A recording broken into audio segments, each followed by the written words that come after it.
How y'all doing today? Well, another day. Finally another video. Been working a lot. Been everywhere from Cocoa Beach to a few other places, which I will add in photos and videos from my Facebook on that. It was an interesting little trip. We had what we call an instant hurricane up there. And you guys know those big trailer billboards that people put up and say road work from this date to this date. You see it on the side of the highway. Well, one of them actually got blown over. I got photos and video of it and stuff like that. And I'm gonna start a series here. I'm gonna try to called Road Stripers Fights. It's the politic arguments we have on the road at my company. It's funny as shit.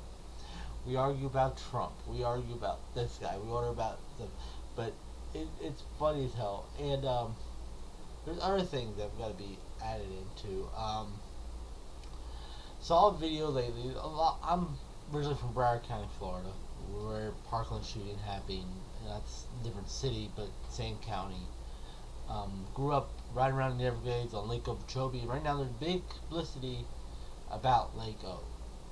And I will tell you right now, the problem is not the phosphorus by itself, but the quantity over the years is my opinion. My opinion is, if you think about it, you got this lake. You same thing if you take this empty tea, half-gallon tea. I put a little bit of sugar in it, and I put water in it. I fill up. Just be barely sweet. I put just a little twinge of it, it'd be barely sweet. But if I add this much sugar, same amount of water, this much sugar, the more sugar you get, the more salinity. So I don't think it's necessarily that they would start dumping into the lake. I think it's because of how much it's contained is the issue, which is another issue. You can't remove the containment that easily without the possibility of flooding these other towns. Here's my take on how we fix the flow issue.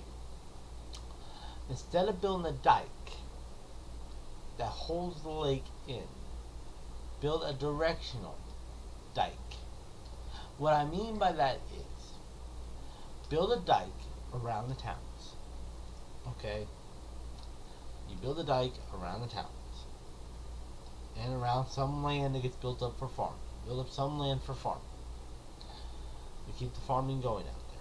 And build some dikes around certain farming with floodgates. And basically let the lake flow naturally south.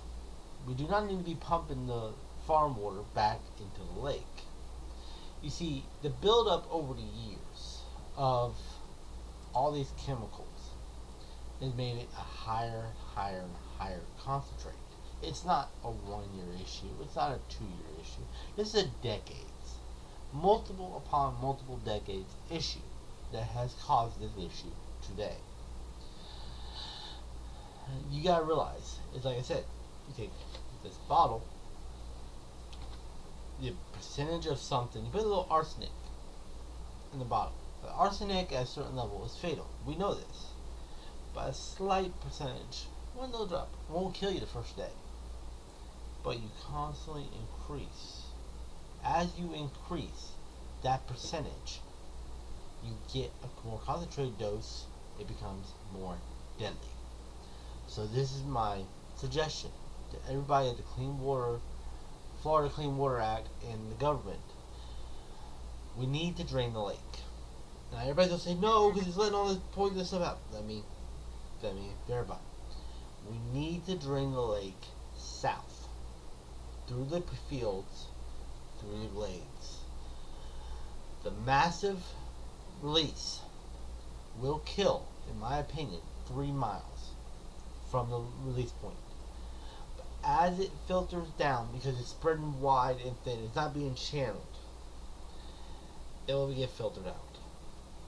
It will get filtered out. It will get filtered out. And this is what people don't realize. By dumping into the lake, you dumped into basically a pan or a cup. You contained it.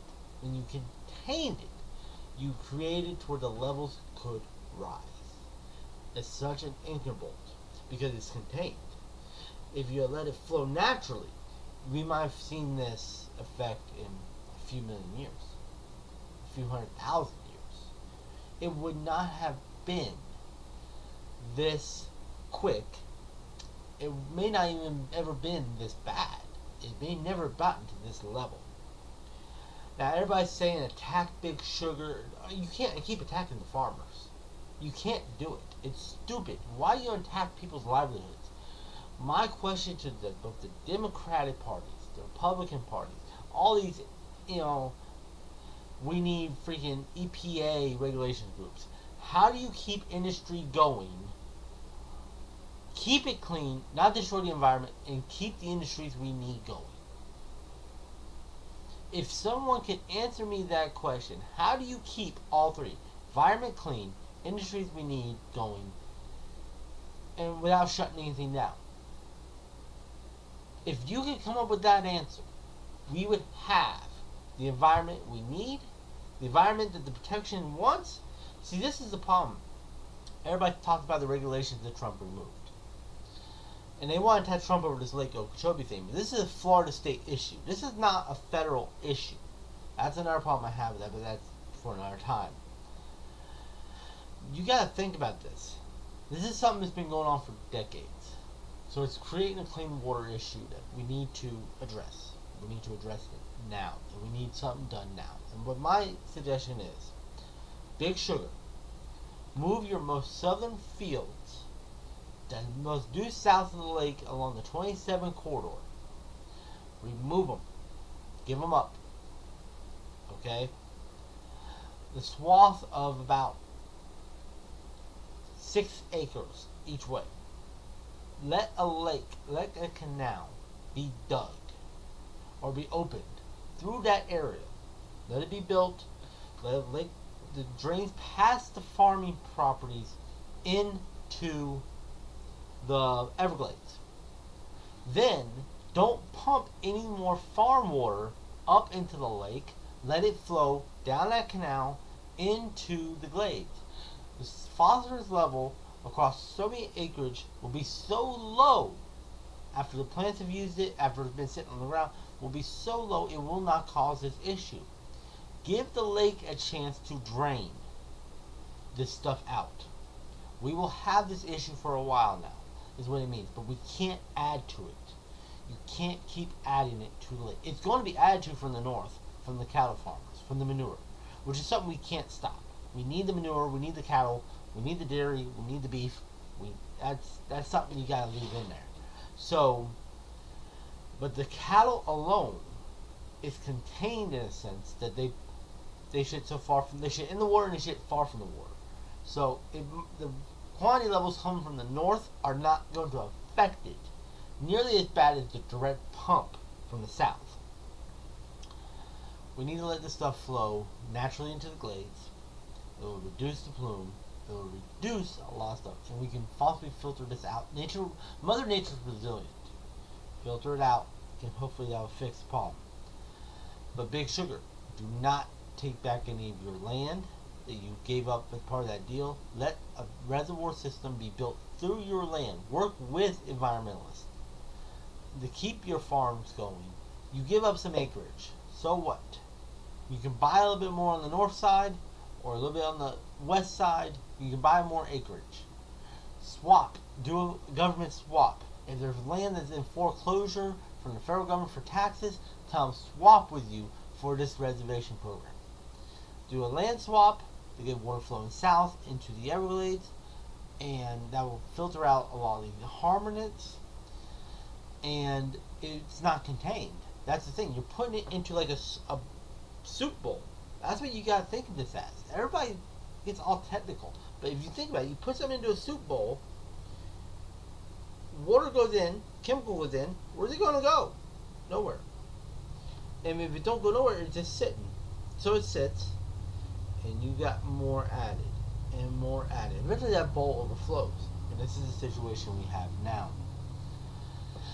It's not technical science, but it's common sense.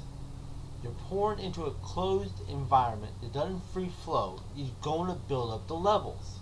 That is common sense. Let's let the water flow south. Get it out of the lake. Do not flow it back, pump it back in. Keep Big Sugar going, and let's clean this up that way. It will work. A lot of people say you can't reduce the environment. You got to. Okay? You got to. Because if you don't, this is where the problem became. Why did they farmers start pumping it north? That's my question. Why did they start pumping farm water back into the lake? Was it the preservationists not letting shit go south? And if that's the case, the preservationists are part of the problem. It's just like, when I was a kid, my father could take me out in the Everglades, ride an airboat, no permit needed, no nothing. Now you can't go in certain areas. You got to have a permit to go in these areas. Can't do this. It's over regulations that's got Trump elected. It's over. I mean, you say you over preserving for future generations to enjoy. If my son or grandsons or whoever can never go out there, how are you preserving for their enjoyment? That's my question. So I want you all to think about this. We got to get on this clean water issue. It's killing the environment. It's killing the freaking tourism, and there's also other issues I'm gonna address, but we got to get on this. I might edit in, I probably will edit in some clips from the Clean Water Society. I mean, it's just it amazes me how people's answer are, oh, shut down this industry. So kick people out of work if you don't like the result of something that might be called for something else. We gotta do some digging, folks, on ourselves and other things. But yeah, that's it for today. I will talk to you all later. Bye bye.